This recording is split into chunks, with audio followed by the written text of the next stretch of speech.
host, Lloyd Shoemaker, with Coach Grasso. Hello, everyone, and welcome to this edition of the Coaches Show with Coach Grasso, the head boys basketball coach here at Piqua High School. This is November 2020. Boy, I tell you, anytime you mention 2020, just all kind of weird things go through your head immediately. We're just working our way through this stuff day by day, folks, and we want to kind of touch some bases with the coach. I'm Lloyd Shoemaker, the host. Obviously, most of us know that. Coach knows that. That's the most important part. So we want to talk a little bit about, first of all, I want to talk about the scheduling this year. It's going to take some adjustment on some people's parts.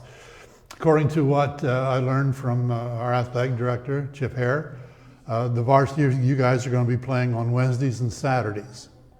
And you're only going to be playing within your league, is that correct?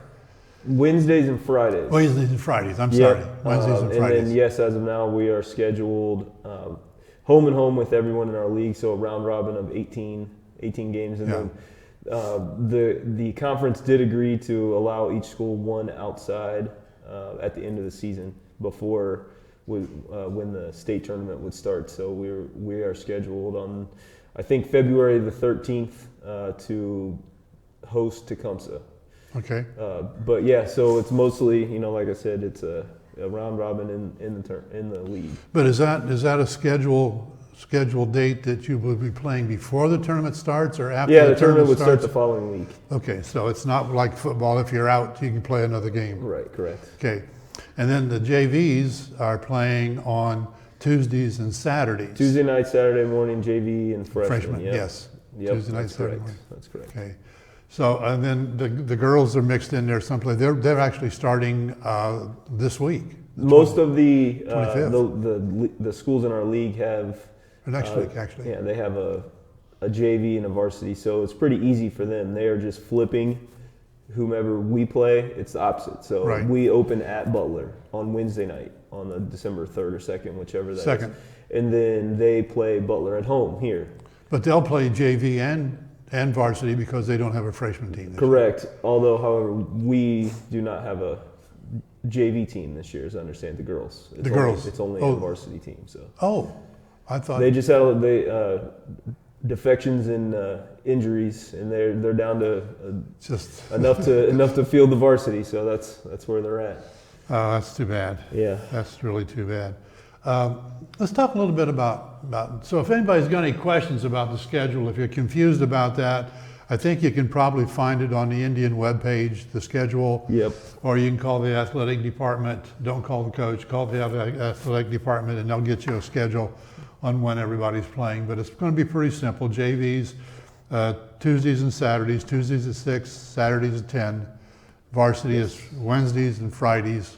At 7 p.m. Just 7 p.m. So like a varsity football game would be 7 o'clock on a Wednesday or Friday night. So. Okay, but there's not going to be any sharing one of those nights with a girls' varsity game prior to yours? Nope. As far as I know, and the idea behind that, as with all this, is just to we are allowed, as of current, a certain amount of number of people in the stands, and it's just to minimize and try to keep it at below that capacity number. Well, the varsity games are the ones you need to be more concerned about on the numbers, but I guess there probably won't be much of a restriction on numbers when it comes to the JV freshman games. Well, it's going to be the same. It's the same, just because if there's two teams, the number I think is 300 or 15% of the capacity, which I think that's a statewide thing. That's not a Piqua thing, but the idea is so there's not, if you have a ninth grade game and then everyone stays in a JV game and then everyone stays and then everyone's there at the same time. The idea is we're going to cycle the JV and freshmen together, and they think that could be a number to keep below 300, and then a varsity game would be, to allow the families, and then also some whatever leftover tickets are available to the community or whatever the case might be. So I think that's the plan. Don't quote me, like you said. Check with the administration. Check with the athletic department. They have the answers as of the latest minute or something, correct. Whatever. Let's talk a little bit about last year. You ended up 9-14, if I remember correctly. You graduated just a fistful of seniors, about 3 or 4 seniors at the most. What did you come away from last year with your thoughts about the team and what you expected and are expecting out of the ones that are moving into Well, just that we were really excited about what was happening, because there was really a transformation of our team, as you mentioned, with just a few seniors there, and we had the majority of our team returning. To play, in a way that the last couple games we were playing with, the ball moving quickly and good team defense and sharing, and so it was a lot of fun to look forward to moving into this season with returning mostly. If you look at the guys that started the games last year, at the end of the season, it was all underclassmen. So we have an entire group returning, which is pretty exciting. How do you replace Riley Hill? Oh, Riley's he's a great young kid. I had him in my very first class that I ever taught here at Piqua High School, and I got to know him, as a student first before I knew him as an athlete. And so, as far as when I think of replacing him, I just think of the jovial, and having that good personality and attitude. Interestingly, we had when he moved on, and then we had another one of our kind of more bigger jovial athletes in the school, Caleb Lyons, come into the lineup and into the mix. So he played for us as a freshman, stepped away to focus on football a little bit in his sophomore year, and has had a lot of success in football, and then decided he wanted to come back.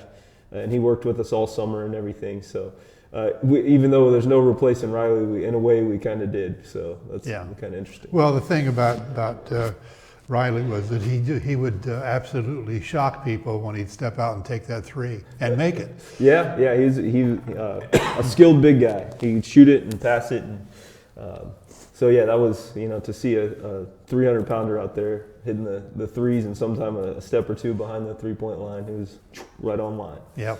Well, when you had him out there as a 300-pounder, then you had Lewis out there as a 250-pounder, but probably twice as much muscle as Riley, and they really banged around on the inside. And I don't remember which game it was, but maybe it was Troy. Had a kid about Riley's size. Yep. Was it Troy? Yep, Troy had one. And they would go against each other in there, and they were just having a lot of fun doing that. Yep. Banging around. And now Jarrell back, and he is as fit as ever. He signed for football to Fordham to play, and that's really exciting for him. And with Caleb in the lineup, we'll have some beef in there. So. Yeah.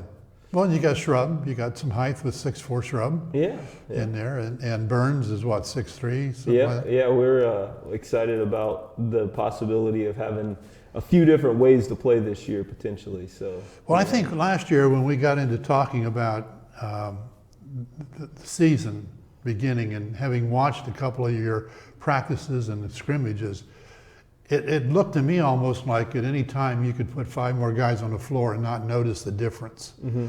Do you see that this year? Do you have? We have a good amount of depth, and it starts with our senior class to have 8 kids who have made it, because it's not easy. A lot of things happen, either basketball related, non-basketball related. Choosing to focus. Hey, football is my main sport. I'm going to really focus on that, or whatever the case might be. But 8 great senior leaders, and that's the main thing here, is that these are all really outstanding kids that are leading the way. But we have 12 on our varsity, and I feel at any time that any of them would be just as good as the other to pop in there in the lineup. Watching your one practice that I was able to make it to was interesting to see. Of course, we've never had a plethora of tall people. Right. Okay. But we've got a lot of good guards. Yeah. We've got a lot of good ball handlers in Patton and Trayshawn and Braxton and who else is out there? I'm missing somebody. Devin Seaver. And yeah. then Cameron Darner is starting the year on the injured reserve. Yeah. So, we, like I said, and Tanner Kemp, you can put into that mix too. And so. There's another kid that doesn't back away from size. Yeah. I mean, he's not. He is so much scared. bigger in person than he is in football uniform. Yeah. He looks like he's 5'10" out there. Yeah.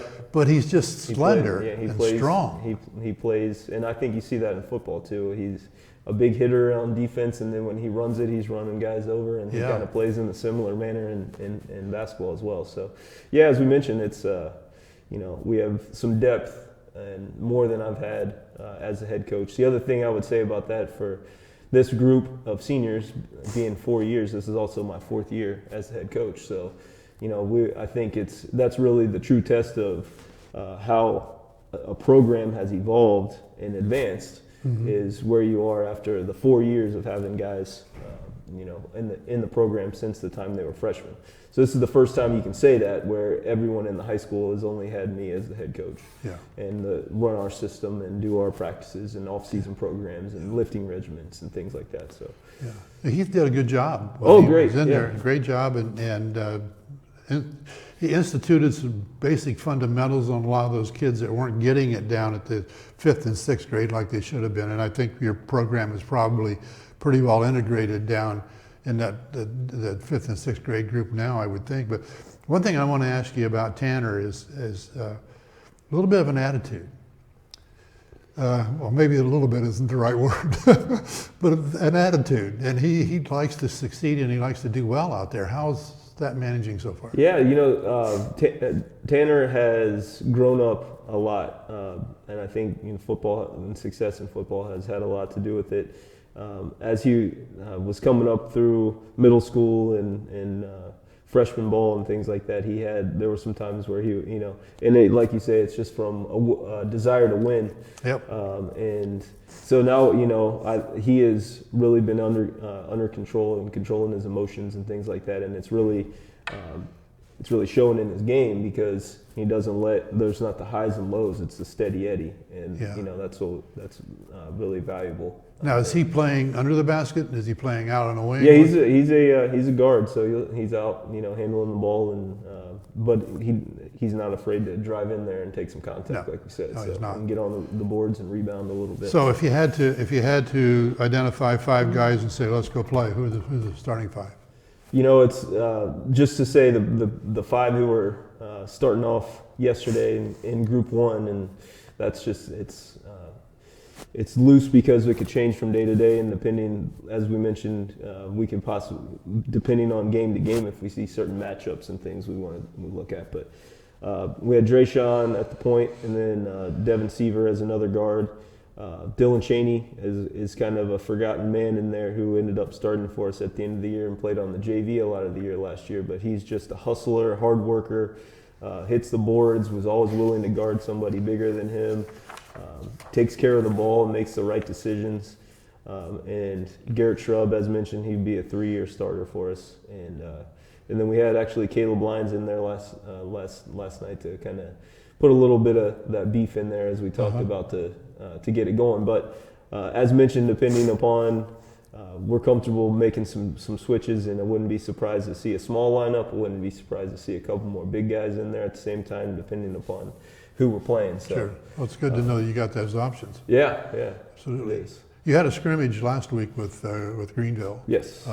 Not necessarily probably the best team to scrimmage, but if I guess you got to play somebody first, they'd be the ones to maybe show up some flaws. But how did that go?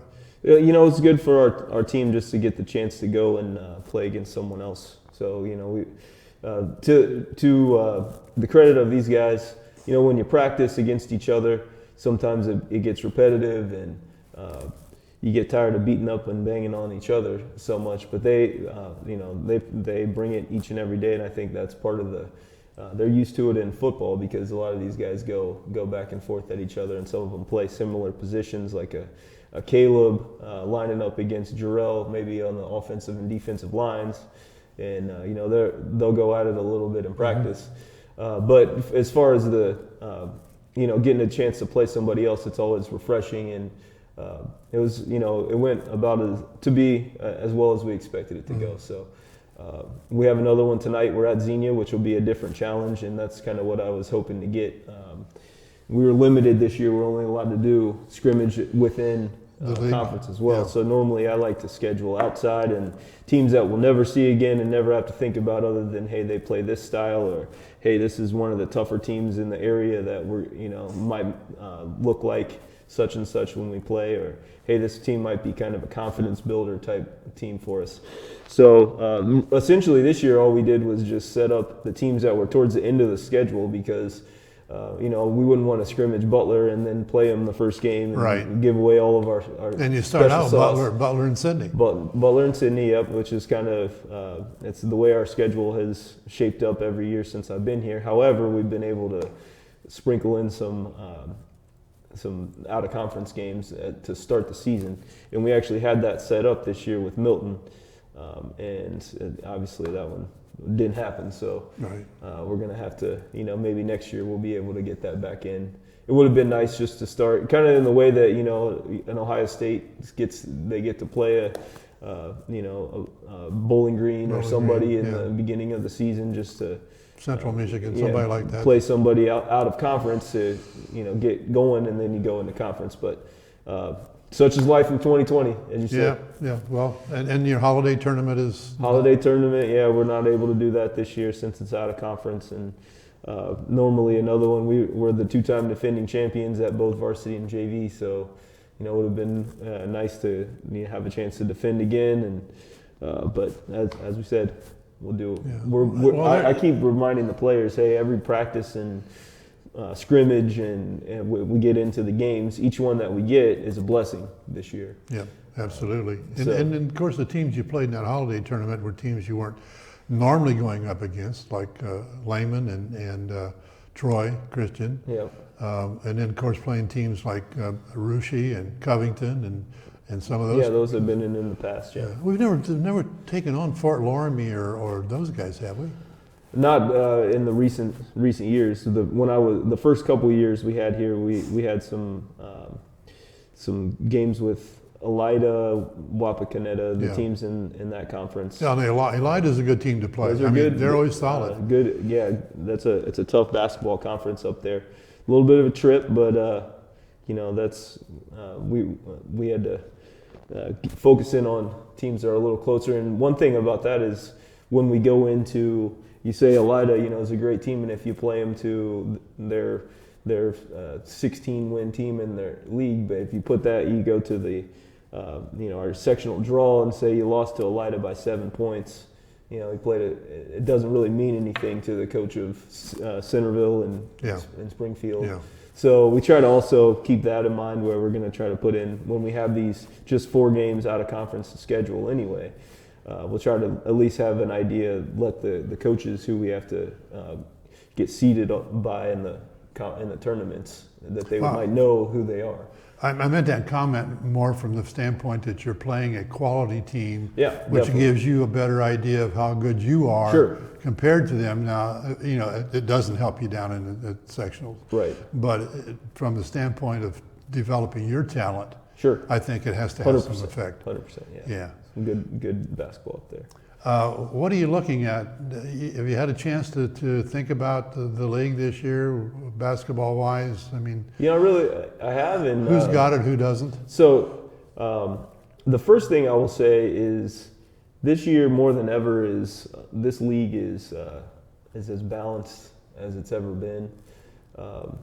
If we had to handicap to say that might be a team the teams that might be at the top of either division, just going off of last year, Tip City has the player of the year returning at point guard, and I've heard over the summer that he's had some Division I consideration at college and a lot of D2, good player, and then they surround him with a lot of guys that can really shoot the ball in, and then West Carrollton just keeps on getting more and more guys that are, athletic and big, and we played them 3 times last year, and we kept each one. We were close for a half, and then the next level hit, and so that's going to be our next challenge. But I think they had a few new transfers come in on top of the other ones that they've had. Those are the ones that took us out of the tournament, aren't they? Yes, and it was like we said, then that wasn't even close. Well, in the second half it wasn't, but it was a 5-point game at half. Oh. So, we were there,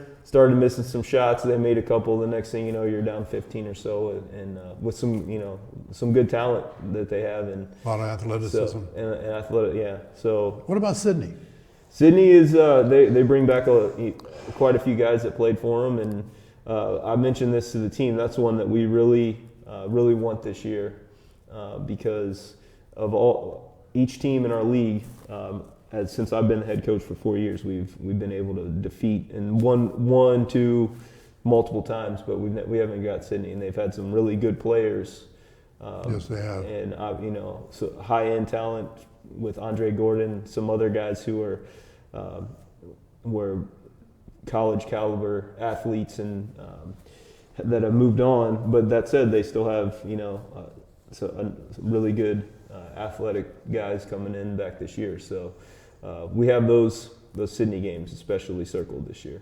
Well, Butler's your first one, right? And any concerns there? And with Butler too, they're the guy who would have been the second player of the year if it wasn't for the guy in Tip is back at point guard for them. Okay. Surrounded by guys who can shoot and a little bit of athleticism. So yeah, we split with them last year.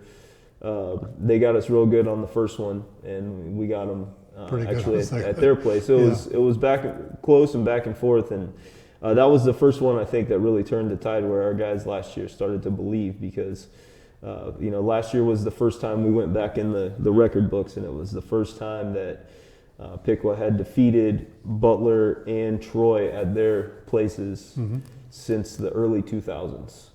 So it was a pretty landmark thing for the program last year. You talk about those teams having shooters surrounding a very good point guard. We've got some shooters. We've got some guys that can put it. Only Trey for one. Now, I thought last year, compared to his freshman year, or the year before, was that his freshman year? Well, last year was his freshman year. Freshman year, but I guess maybe it was the junior high year. He was putting everything in the basket from any place. And last year, he seemed to be a little bit off on some of his shots. How's he doing this year? Well, that just comes with the territory when you move up from. If you're playing middle school in 8th grade, you're playing against 8th graders, and then if you become a varsity player as a freshman, which is not very common, that speed of the game, that physical nature of the game, the quickness with which you have to get your shot off, your preparation to shoot. But he came along, and then at the end of the last year in the Troy game, he made 3 threes in the third quarter that really took the game. Yeah, he did improve. He did improve. So, things, and he's grown a lot. He's been in the weight room. He's over 6 foot. And dunking it, I understand. Yeah, he's been able to get a couple down. So we're expecting big things from Dre this year and moving forward too. Remember, he's just a sophomore. So and Seaver's a senior. The left-hander is going to sneak in under the basket on the baseline, isn't he? Just like he did last year. But he can also put them up from outside. Yeah. That's part of, as mentioned, the 4 years of these guys being part of the program. We've put a heavy emphasis on, and we've talked about this over the years here, a heavy emphasis on the skills of the game. So. We spend 20 minutes in practice, and in the summer we'll spend an hour just shooting the ball. Because at the end of the day, the way that you win the game is by having more points than the other team, and the way you score points is by putting the ball in the basket. Right. So if you can be a very good defensive team, or you can rebound well, and those things are very important parts of the game. But at the end of the day, the ball's got to go in. So we're seeing some of that, and we hope it continues in the season for sure. That's great. What about your JV team? What do you got coming up to support these varsity players that you may end up losing because of an injury or something like that? We're always, and with the way that everything is this year, we might have a player here or there have to go for a quarantine, as mentioned, and first off, from the sophomore class, Anson Cox is another big physical. Kid. He was a starter for the football team, offensive lineman, and I think he might actually be our tallest guy in the program. He's probably 6'5", I would say. Yeah, looks like he's about 6'5", maybe 255. And so he's he has some skill and can shoot and pass a little bit. And he continues to work on his footwork and his speed and strength and things like that, and those come along with just growing a little bit. We've said, with Caleb and Jarrell, having those two guys in there, but if one of them goes down, he would be one to fill kind of the bigger spots. Neil Bayman is a junior guard who would be another one that we would consider bringing up after if we had some injuries or whatever the case might be. And then, so yeah, those guys would be. There was a taller kid out there working with the JV team. Almost thought it was Tanner Kemp, and I was trying to figure out why he was down there. But this is a tall, slender kid, about 6'1", 6'2". Maybe Jackson Elliott possibly is. Could be. Yeah, he grew quite a bit, and so yeah, we also have some. Joshua Cruzy is a player this year who was his first time making a team that he worked his tail off, and Quentin Yakub is another one. These guys would come to every single workout in the summer and really earned their keep to have a good season this year. So yeah, we got some hard workers, and our freshman team too. Is a pretty big group, just physically big. I would say they have 5 to 6 kids that are over 6 foot tall. For a freshman team, that's pretty good. Isn't there a relatively tall one in there someplace? There's another 6'4", 6'5" in there, and then another couple guys that are 6'3". So yeah, it's a good sized group, and so yeah, across the board we've got some.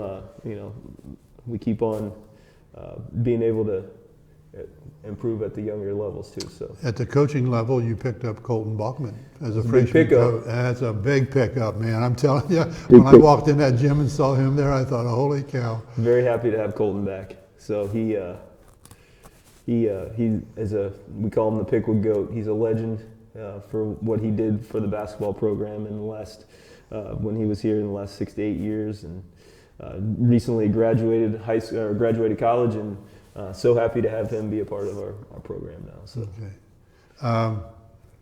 Do you do predictions on yours? The only thing that I predict is that our team will, when we have opportunities to play, we're going to play as hard as we can. As far as wins, losses, records, and things like that, I don't like to get into it. But I've told you this many times, our goal is always to win more than we lose. Yeah. So as far as those records, but like I said, it's a balanced year, and especially when you're only playing in conference, it makes things tough. But our goal is to get to at least double-digit wins and go from there. Yeah. So. Well, you should have a really good chance of having a very good season with the talent you've got. Lacking the big kids that we don't normally get because we don't recruit well enough up north. we got to get some vans driving up through there for football season and recruit some of those kids. But Coach, we certainly wish you the best, and we want everybody to be sure and check out that schedule, folks, so you know exactly when the team you want to watch is playing, because it's going to be different than it's been in the past. And if you're not sure, call the athletic department, not the coach. Anything else? I'm just looking forward to having a great season this year. Okay, well, we certainly wish you the best. We'll get back together with you sometime in December. Have a great Thanksgiving, and all of you out there have a great Thanksgiving. Stay safe, stay healthy. Thanks for watching the Coach's Show. We'll see you next time.